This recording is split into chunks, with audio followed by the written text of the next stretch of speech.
Quando que você caiu nessa, assim, nessa realidade? Que você aprendeu a administrar, que você começou a enxergar que precisava ter esse controle? Porque Olha, você até que amadureceu rápido, né? Se a gente considerar o... pois é.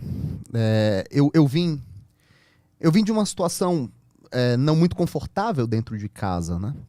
Então, eu vim de uma família que foi acometida desde cedo por um divórcio muito precoce. Meu pai se divorciaram. Você tinha quantos anos? E eu tinha 7 anos, Ah, 6, nossa, 7, 8 era uma anos. Bem criança pequeno, mesmo. bem pequeno. Que foi quando eu saí de Maceió. E aí eu fui direto para São Paulo e fiquei lá. É, E eu tenho algumas memórias dessa época. E eu lembro como a minha vida era equilibrada. Eu lembro que eu tinha o papai, a mamãe, os amigos, a escola. Eu tinha as coisinhas. Eu lembro que eu tinha uma varanda, assim, um pedacinho de varanda, que eu podia organizar todos os meus bonequinhos. Eu lembro que tinha um quadrado de vidro entre cada uma, e cada quadrado era uma casa na minha cabeça. Então ficavam uns bonequinhos aqui, uns bonequinhos aqui, uns bonequinhos aqui. E de repente existe uma grande briga entre meu pai e minha mãe. A situação já era deteriorada há uma quantidade razoável de tempo, só que a criança não percebe isso.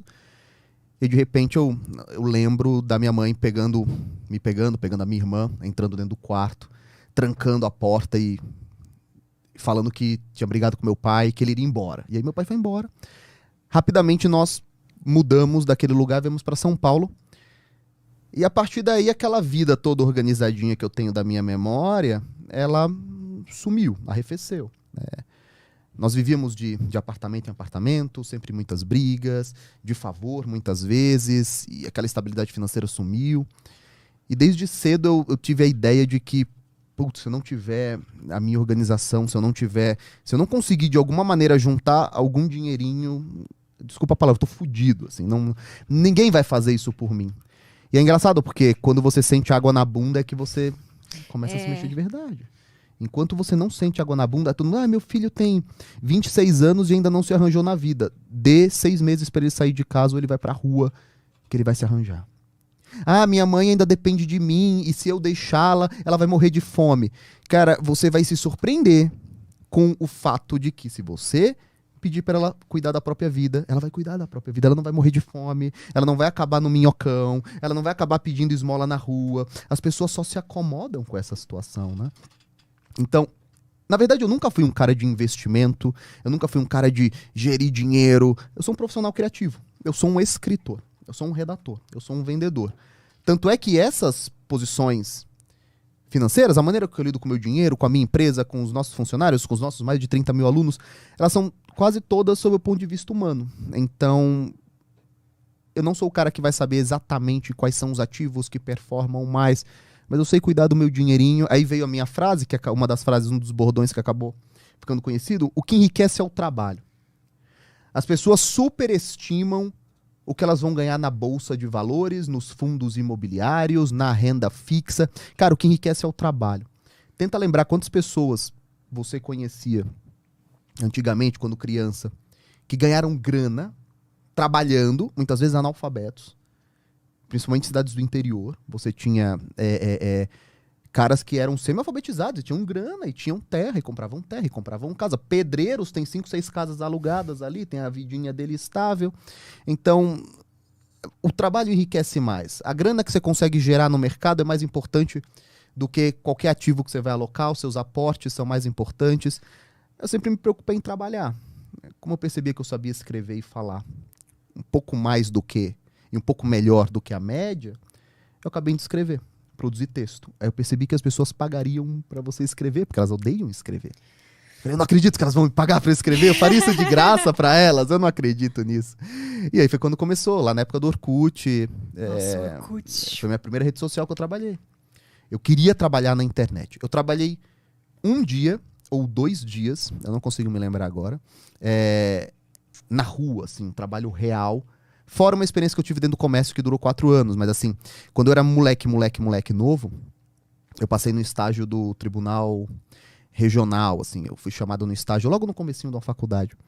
E eu trabalhei um dia lá, foi muito engraçado, porque era um trabalho, fica na Paulista ali, o tribunal eleitoral, alguma coisa assim. E Quando eles me chamaram, perguntaram lá na faculdade, alguém quer fazer estágio? Eu falei, eu quero aprender, eu não vou ficar aqui só estudando, né? Eu quero seguir minha vida, eu quero ser um advogado. E a moça falou assim, olha, como é o seu nome? Ícaro de Carvalho. Eu vou te dar a vaga se você prometer que você vai ficar aqui. Porque o trabalho ele é duro, é maçante, ele é chato, mas eu preciso que você fique porque os estagiários estão rodando muito, eles ficam um pouco tempo e vão embora. Aí eu, não, tudo bem, eu também quero ficar, não sabia nem o que eu ia fazer. Eu vou ficar, com certeza, pode confiar.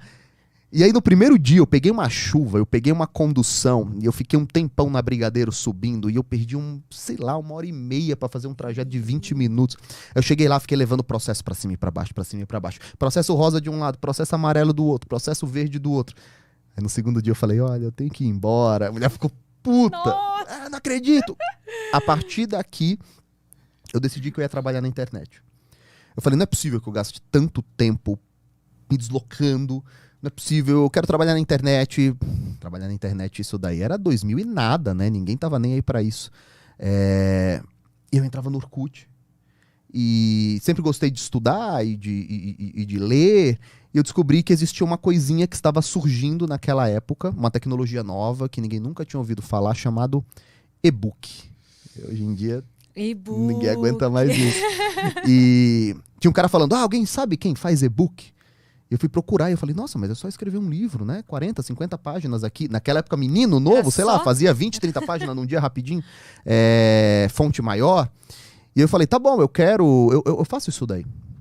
Aí o cara, mas você me entrega, tal. Um assunto era sobre investimento. Uma coisa mais simples assim. Eu falei, faço. Aí o cara, mas quanto você cobra? Eu falei, R$600. Na época, a minha esposa, que era minha namorada, ela era a melhor funcionária do Ministério Público no estágio. Ela ganhava R$280 de bolsa auxílio. Quê? Eu falei, é absurdo como as pessoas ganham. Eu nem sei quanto ganha hoje, porque faz 15 anos, mas era ridículo, assim. As pessoas estagiavam por nada. Eu falei, meu Deus, o cara vai me pagar R$600 por eu escrever uma coisa que eu iria escrever de graça. A partir desse primeiro e-book, fiz o e-book e ele depositou. A partir desse momento eu falei, nunca mais eu preciso buscar trabalho. Eu vou atender essas pessoas, esse mercado vai crescer, as pessoas vão sair do Orkut e haverá outro Orkut, e aí as pessoas vão precisar de e-books, e minha vida inteira era construída nos e-books. Eu vou casar vendendo e-books, e aí marketing digital depois viria, mas foi assim. Percebi que eu conseguia atender um pouco de demanda, eu conseguia resolver alguns problemas, nunca mais trabalhei